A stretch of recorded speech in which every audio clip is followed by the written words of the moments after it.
Assalamualaikum warahmatullahi wabarakatuh. Seperti biasa, jumpa lagi dengan Bunda Runte. Gimana kabar kalian? Alhamdulillah sehat kan? Ini Bunda mau ini aja, klarifikasi atau apa ya, karena lagi rame-ramenya nih ya, gencar-gencarnya masalah pembasmi dukun santet ya. Sebenarnya Bunda sudah tahu sih dari bulan-bulan kemarin itu, cuman viral-viralnya kan di YouTube gitu. Kalau menurut Bunda, karena santet itu kan sulit sekali ya, sulit banget, susah banget untuk dibuktikan gitu. Kalau yang dibasmi itu dukun santetnya, ya kalau benar itu benar-benar orang itu punya ilmu, dia benar-benar dukun santet dan punya ilmu itu, ya harus ada bukti yang kuat gitu. Karena santet itu sampai kapanpun susah untuk dibuktikan, sulit banget gitu.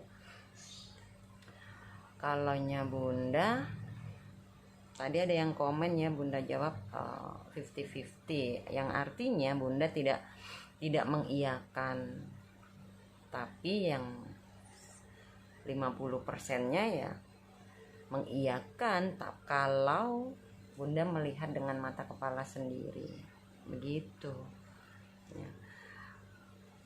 Di tahun berapa itu ya, Bunda pernah langsung masuk ke kandang dukun palsu. Jadi hampir semua orang sudah kena jadi korban ya. Uangnya itu sudah ke dia banyak karena ada pencairan dari harta Bung Karno waktu itu kan. Kebetulan Bunda diundang begitu. Kebetulan Bunda diundang itu, kalau nggak salah deket daerah Cibarusa, tapi masih ke sana tuh, perbatasan mau ke Bogor ya, lupa Bunda, tapi ada foto-fotonya itu. Itu kalau nggak salah karena sudah banyak korban, terus mengaku turunan Bung Karno, terus dia punya koleksi uang Bung Karno, ada tabungan rekeningnya, ATM-nya juga aneh. Bunda lihat memang terbentuk bank, buku tabungan sama ATM waktu itu.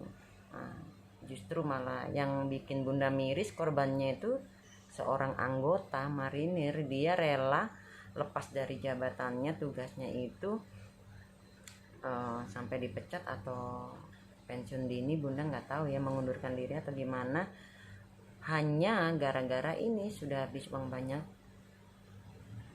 karena tergiur dengan orang dukun palsu ini yang mengaku turunan Bung Karno begitu. Itu banyak orang, itu banyak saksinya, anak-anak Bunda, maksudnya anak-anak ini ya yang sudah mengenal Bunda ya, Bunda anggap itu anak-anak juga. Itu banyak tuh di ruangan gitu. Cuman Bunda nggak teganya kan, kondisi si orang ini itu ke bawah, orang nggak punya, orang miskin gitu. Bunda di situ marah, semuanya tahu ya, sampai orangnya diam. Terus ya ada kayak sedikit kurang ajar gitu untuk meredupkan suasana itu gitu. Tapi kalau Bunda sih, menurut Bunda nih, yang perlu kasih pelajaran, dinasehati, diajak bertobat itu dukun-dukun palsu, ustadz palsu, dukun cabul, ustadz cabul ya kan, pura-pura berpakaian muslim, ternyata banyak menipu orang gitu kalau menurut Bunda sih. Karena kalau masalah ilmu santet, dukun santet itu kita harus butuh pembuktian yang kuat gitu. Jangan hanya berdasarkan katanya terus didatangi, memang ada itu, tapi begitu secara praktek dia tidak bisa melakukan apa-apa. Sudah terlanjur digebukin, sudah terlanjur rumahnya dibakar ya. Kalau itu benar-benar dia yang melakukan, kalau enggak ya kita yang dosa, karena kita menghakimi orang yang salah. Rasulullah sendiri memberi contoh tentang kelembutan, nggak boleh yang kayak harus dianiaya, rumahnya dibakar ya. semuanya butuh bukti yang kuat. Apakah benar dia pelaku santet atau hanya karena fitnah gitu. Kalau memang ada ucapan iya saya yang nyantet, dia suruh praktek dulu di depan kita cara kerja dia untuk menyantet orang itu seperti apa.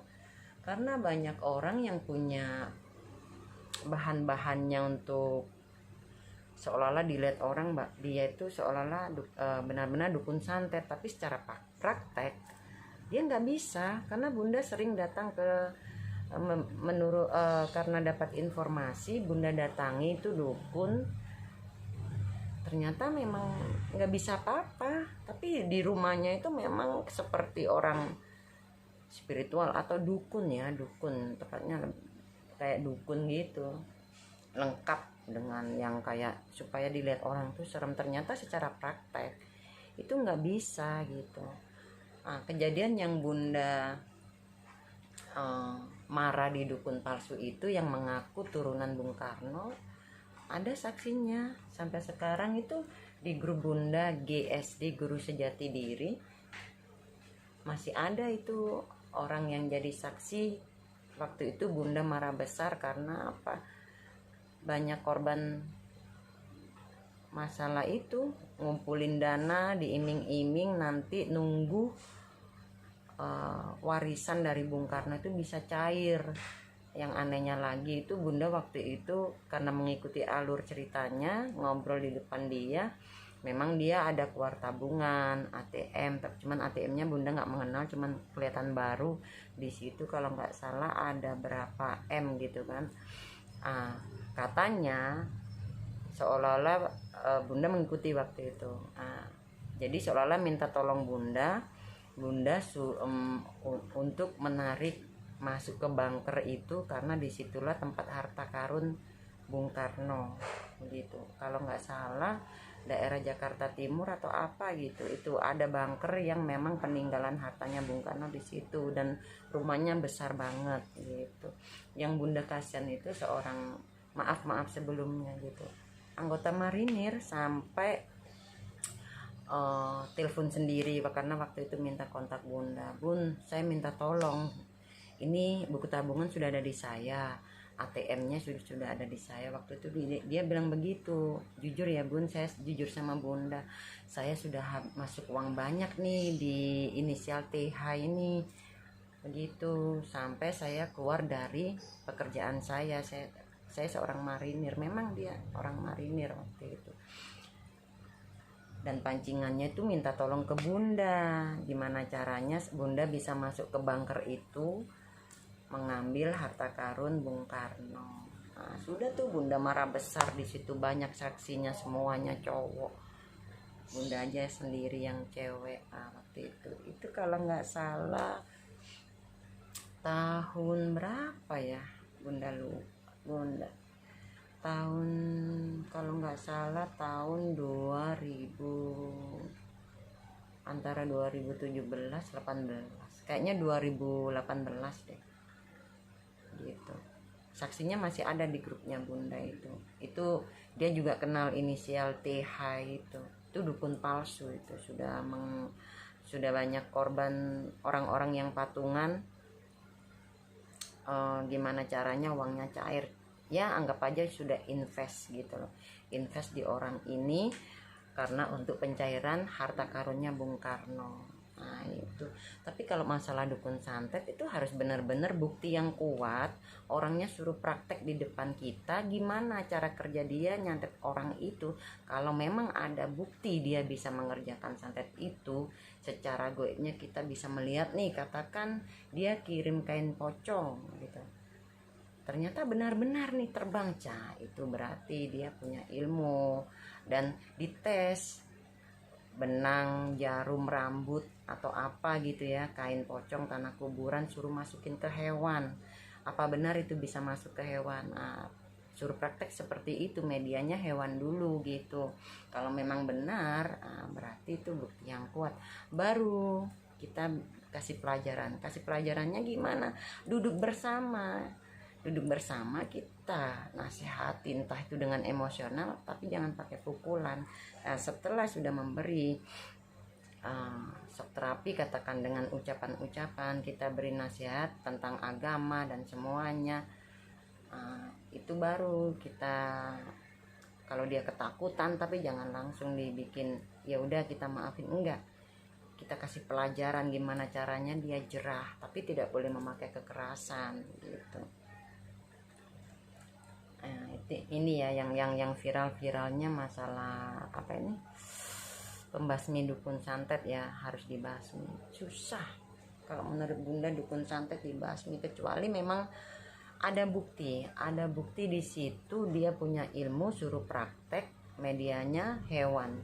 Nah, kalau memang benar dia bisa masukkan benda yang biasanya untuk nyantet orang, nah berarti memang benar itu pelaku baru. Tapi nggak boleh kekerasan tetap, karena kita membenarkan sesuatu, menyempurnakan sesuatu itu jika memakai kekerasan, justru kita yang dosa, justru kita yang melanggar syariatnya gitu.